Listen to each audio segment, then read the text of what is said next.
and John Malkovich reunited for a buddy's wedding in Queen's Logic.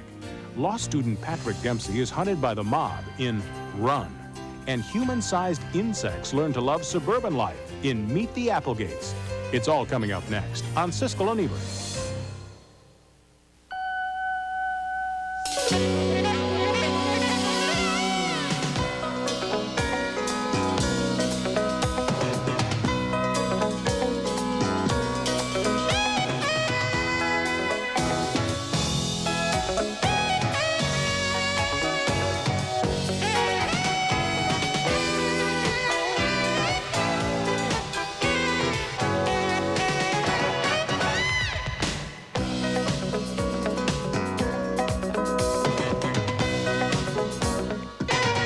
No business being in this conversation, Al. You got a house, a wife, and 2 kids. You are not supposed to be happy. An all-star cast plays grown-up kids returning to their birthplace of Queens, New York for a reunion in the drama Queen's Logic, which is one of the new movies we'll be reviewing this week on Siskel and Ebert, along with a special report on the extraordinary success of Home Alone, a film that 2 supposedly influential movie critics gave thumbs down to not too long ago. Now, what did the audience see that we didn't? I'm Gene Siskel of the Chicago Tribune. And I'm Roger Ebert of the Chicago Sun-Times. Our first movie is named Queen's Logic, and this is another one of those coming-of-age movies about that peculiar experience you might call coming of middle age. The friends in this movie were all young once and lived in the same neighborhood in Queens, but now they're in their 30s and they've gone different directions in life. The movie is about a weekend when they come back together to attend the bachelor party and wedding of one of their friends. All is not bliss and joy between the would-be wedding partners, however. Ken Olin plays a struggling artist who's having second thoughts about marrying a girl from the old neighborhood, and she is played by Chloe Webb. Something came up, all right? I'm under a lot of pressure. And if I don't trust my instincts, then I'm dead. I'm a dead man. In the old days, Joe Mantegna was the neighborhood ringleader. Now he runs a fish market with his childhood friend, played by John Malkovich. Down, boys, it's payday. And I'm the boss. Debone that before noon. Thank you very much. Animals. 2 other old friends try to pick up girls in a club. They're played by Tony Spiridakis and Kevin Bacon. She's very shy. Inez is a healer. A healer? Of course, that's what you were doing. Oh, well, that's, wow. I don't know what to say. That's, I've never actually met one of you before, nor can I say that I, in fact, believe in it at all. But Mantegna forgets he's married when an intriguing woman turns up at the bachelor party. She's played by Jamie Lee Curtis. I always wanted to be in show business, but I'm in fish. But my friends tell me, Al, you're not a fish man, you're a lounger. And Linda Fiorentino plays his wife, who turns to her old friends when she fears her marriage is on the rocks. I'm standing there, wearing my hair the way he likes it, a dress that he picked out, and he walks in 3 hours later. He's singing, he's smiling, he wants to dance. You're pissed? That's healthy. There are a lot of characters in Queen's Logic, and at first the movie is fairly confusing. Who are these people? What do we know about them? Eventually, though, the relationships become clear, and the movie settles down into a slice of ethnic life like the other recent movies set in New York, True Love and Spike of Bensonhurst. But those are both, I think, better films than this one, which plays more like a series of isolated moments than like a thoughtful approach to the material. Some of the moments are very good. For example, a scene where Malkovich, who plays a homosexual, resents being stereotyped by another gay man. But the moments remain moments, and Queen's Logic never really quite pulls itself together. That was exactly my reaction. I also got a little bit tired of seeing more of a parade of Italian-American ethnic stereotypes in the movies. I mean, it just seems like every other picture brings them out, and that's why I got tired of this picture really quick. It has a fabulous cast, and it doesn't have a script that is worthy of them. Well, the script was written by Tony Spiridakis, who also appeared in that scene that we looked at, and I think that as I read some of the press material on the movie, this movie grew up out of a series of workshops with actors where they were trying out different scenes and different characters. And oddly enough, that's kind of what the film feels like. This scene is here and this scene is there. And where are the threads? Where are the connections? Where's the plot to pull us through from beginning to end? You can compare it to a much more successful variation on this thing, which was The Big Chill, where there was an overriding attitude about a particular time. This thing is just a little moments. Okay, the next movie, and our next movie is called simply Run, and it's simply awful. A mindless chase picture with Patrick Dempsey, the likable star of Can't Buy Me Love, playing a young gambler on the run after a deadly altercation following a card game involving a mobster's son. The guy hits his head on a counter in a casino and dies, and Dempsey is soon running out the door into an awaiting cab. You killed Eddie Halloran! I didn't kill anybody! It was an accident! He is pursued by both the mobster's henchmen and the local police who operate under the mobster's thumb. Along for the run is Kelly Preston in the brainless role as a card dealer.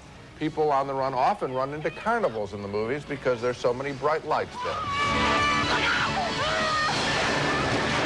And here's a scene we've all seen before, many times before, as the chase moves to a parking garage. Right here, right here, right! Left.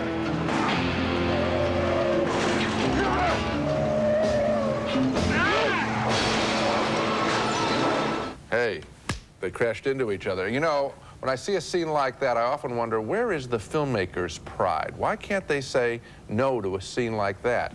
And the whole movie Run is at that depressing level. Nothing original. It was made at a cheap price in Canada, but you know, it really doesn't cost money to come up with a good script, just brains. And no one associated with this project seems to have any this time. You know, the great film critic Pauline Kael named her second book Kiss, Kiss, Bang, Bang because those are words she saw on a poster in Italy, and she said, that's the briefest statement I've ever seen of a movie plot. Well, now we've got a briefer one. Movies were more complicated back in the days when they were making deep ones like Kiss, Kiss, Bang, Bang.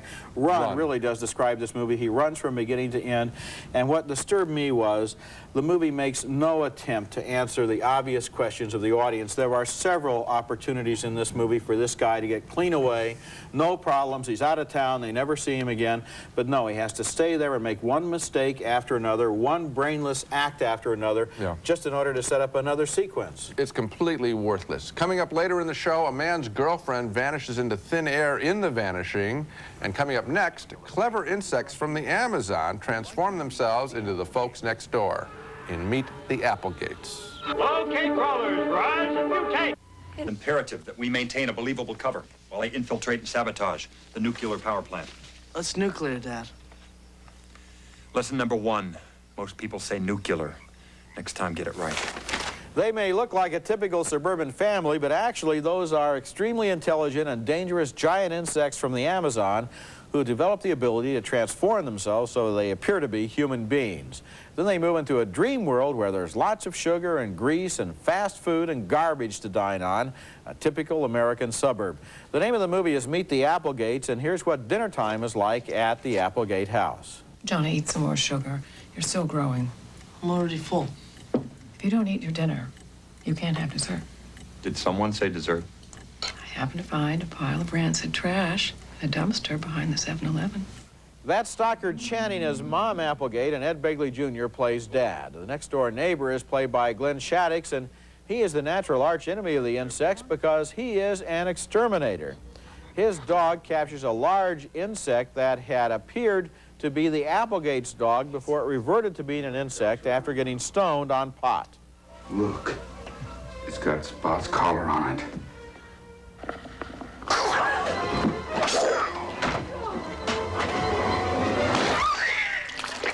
Another character in the movie is the Applegate's Aunt Bee, another insect, played by Dabney Coleman in Drag. He doesn't know that human women don't wear mustaches. Bee Cocorata? Right. That's a woman's name. Says here you're female. You got a problem with that, pal? No, sir. Have you got anything to declare? No. Taxable items? No. Fruit? Nothing. Bananas? Nothing at all. What's that in your pocket? Nothing. Just glad to see you. There have been a whole bunch of movies lately suggesting that the typical American suburban neighborhood or small town is just a thin veneer concealing a hotbed of bizarre secrets. Movies like Mermaids and Edward Scissorhands and the TV series Twin Peaks all seem to think that middle-class normality is no more than a cover for unspeakable practices. The problem, I think, with Meet the Applegates is that it doesn't go anywhere with this idea. I mean, okay, so the Applegates are insects. Okay, they eat garbage for dinner. What's the point of this movie? I'm afraid that there isn't any, and so that once we get past a few laughs in the opening scenes where the idea is still new, the film gets pretty dreary. Yeah, I found the same thing happening. I had the premise is wonderful, and I'm all set to really eat it up, and it doesn't go anywhere. Yeah. There are some very cute lines that would make this picture, I suppose, years ago when there were midnight movies and cult films like that playing all the time. This would be the kind of picture you'd go to laugh at a few cute lines. The little girl in the Applegate family gets pregnant, and she says a great line, I don't care if the baby is a half-breed, I'm still going to have my baby, or something like that. Yeah. That's the kind of line that would score with college audiences. But there aren't enough of those funny lines, and as you say, the story doesn't have any point to it. It's a pretty big disappointment. Coming up next, a thriller about a couple of lovers torn apart by a kidnapping. The movie is called The Vanishing.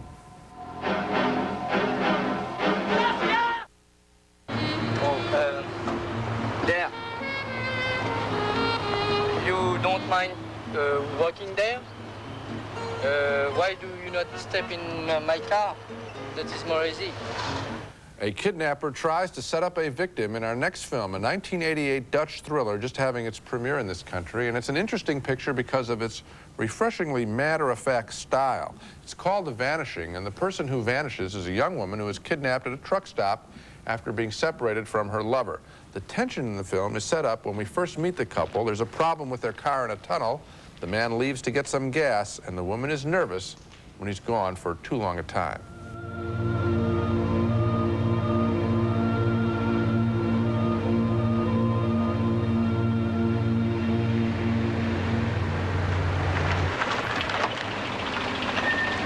The villain in this piece is a seemingly mild-mannered married man and father who, when we meet him early on, is practicing how he will chloroform a kidnapping victim. Le sommeil égale 27 km, à peu près. Donc, ça me laisse environ 3-4 minutes de sécurité en cas d'imprévu.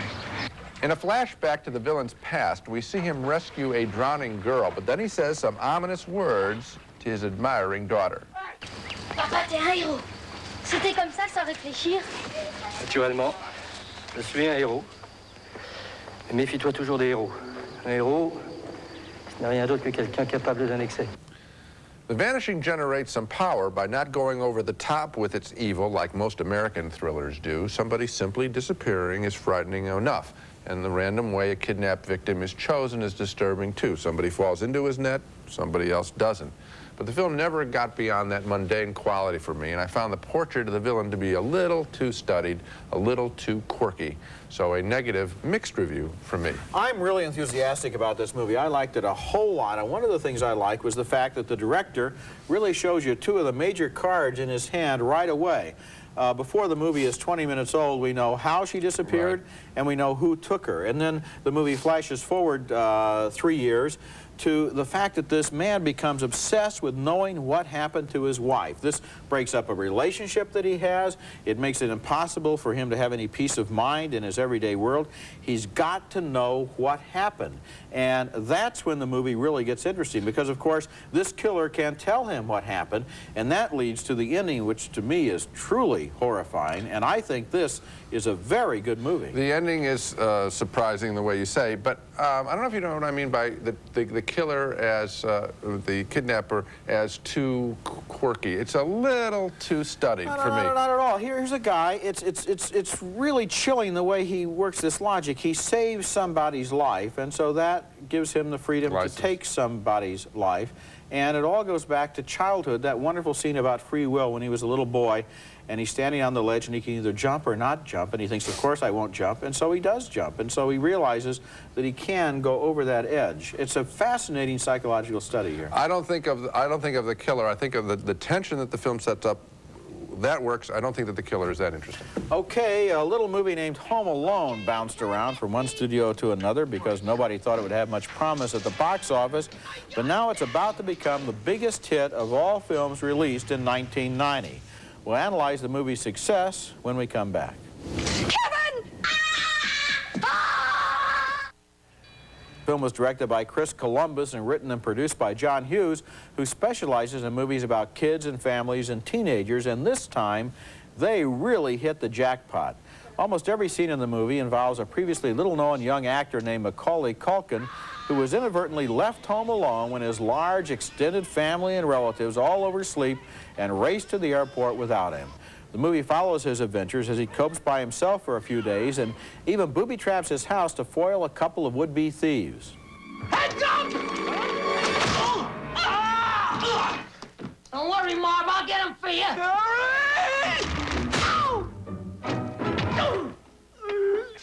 For nearly 3 months, Home Alone has stood at the top of the box office charts, week after week after week, ahead of even such highly touted blockbusters as Godfather Part 3 and Kindergarten Cop, which also did very well, but not this well. Yet the movie didn't create much of a stir when it was released, except with the public, of course. I voted thumbs down on my review. Gene voted thumbs down on his review. Most critics could really care less about this film, arguing that the movie was too implausible to believe and that no little kid could actually do all of that stuff. I guess maybe that must have been like criticizing West Side Story because it had too much singing and dancing in it. It turned out that the audiences loved the whole package, including the implausibility. But there may also have been some deeper forces at work there. We're living in troubled times right now, and Home Alone offers the exact opposite of the headlines on the news. It's funny, it's lightweight, it's escapist, it's a fantasy, it's a comedy, it's about a little kid. It shows the kid using his ingenuity to outsmart the bad guys, and the audience seems to be thinking, if a kid could do it, why couldn't I? The implausibility is part of the fun. And to quote another ad about another movie, boy, do we need it now. Well, I think that the secret has to do with they did tap into a common fear, and we both talked about that in our original reviews, which was being home alone is a frightening thing. I remember the first time I was left home alone without a babysitter, and I stood by the window most of the night just waiting for my family to come home. So that you start with that. What we both felt is that they didn't play it serious, and of course they didn't, much to their success. I just think that the reason, because I'm trying to explain how could we be so off, and if that's what we really are. And I think that maybe it has a lot to do with slapstick, which is such a special taste. In other words, you either buy somebody's idea of physical slapstick or you don't at all. And I didn't laugh at all during all of the stunts pulled out, and I understand that gets wall-to-wall laughs from kids in the audience and from adults. Sooner or later, a book will be written on the cinema of John Hughes, who has had a lot of movies that we've liked very much, like The Breakfast Club and Planes, Trains, and Automobiles. Yes.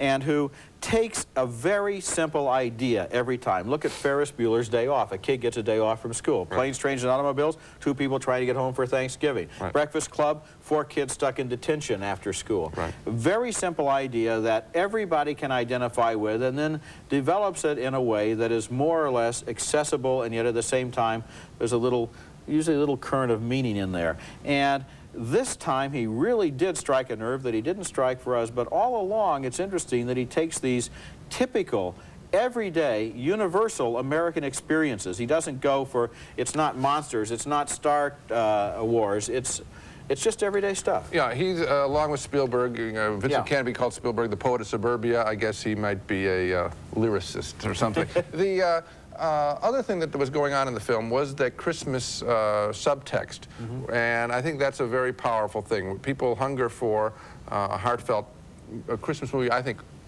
12 months a year, actually. And the business with the neighbor next door, which I thought was so patently obvious, people bought it. Maybe one other thing we ought to mention, Chris Columbus, the director, does a good job. I mean, this movie could have easily been very badly made, and it's not badly made. It looks real pretty. Coming up next, our weekly video pick of a good movie to rent, one of the best little-seen films of 1990. My pick of a fine movie out now on home video is Paul Brickman's Men Don't Leave, with Jessica Lange playing a young widow who nervously avoids opening her heart to a fine young man played by Arliss Howard. What is special about Men Don't Leave is that it embraces a subject so often ignored in today's movies, namely how important a man can be to a family, to a marriage, and to his children. We live in sort of a pseudo-feminist age in popular culture. Women are embraced all the time, either as victims or as heroes. And Men Don't Leave is refreshing in the way it values a good man. It's a strong, emotional drama that was ignored at the box office last year. Now's your second chance to catch up with it on home video, and I truly recommend it. Now let's recap the movies we reviewed on this show. 2 thumbs down for Queen's Logic, the ethnic comedy that trots out stereotypes to no larger purpose. An all-star cast is wasted. 2 thumbs down, way down, for the brainless chase picture called Run. It's a generic action story that is instantly forgettable. 2 thumbs down for Meet the Applegates, a cute idea never realized about giant insects masquerading as a suburban family. And finally, a split vote on The Vanishing, the story of a kidnapper and his victims. Roger liked the whole thing. I found the villain gimmicky, and of course, that's the only picture that gets any support between the two of us. But I'm really serious about this. I saw The Vanishing when it first showed at film festivals in 1988. I've been looking for it again ever since. I think it's a really good movie, and I completely disagree with you in your assessment of the villain, who I think is one of the most interesting movie characters I've seen in a while. Okay, that's it for this week. Next week, we'll be back with reviews of big new films starring Steve Martin, Jodie Foster, and Julia Roberts. That's next week, and until then, the balcony is closed.